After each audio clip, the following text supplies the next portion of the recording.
Hey guys, time for Tackle Tip Tuesday. One of the questions I get a lot is how do I set up my reels from day to day?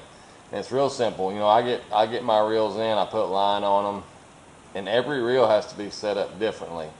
When I get out there, the first thing I do when I get a bait on my reel is I'm going to use the main tension knob, which is this knob right here. And what I want is I want to be able to push that button and that bait fall freely, not super fast, and of course not stick, but just kind of steady. So when I'm out there fishing on the lake and say I put a new bait on that's different, that's the first thing I do when I get that bait on. I'm going to drop it and make sure it goes down at that steady pace. I may tighten it or I may loosen it.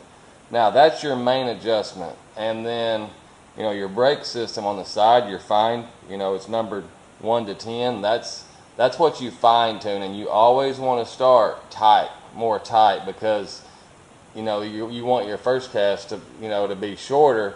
If you start it too loose, that first cast is going to result in a really bad backlash. But I'll usually set it at like 8 or 9, and then the next cast, if it's a little tight, the next cast I'll loosen up, and that can change.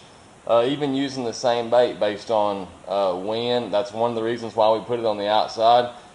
Is if I go down a bank and I want to make a really, really long cast, I'll loosen it. If I'm throwing a jerk bait, I want to throw it a long, long ways, I'll loosen it, run the boat across the cove, and I want to fish into the wind.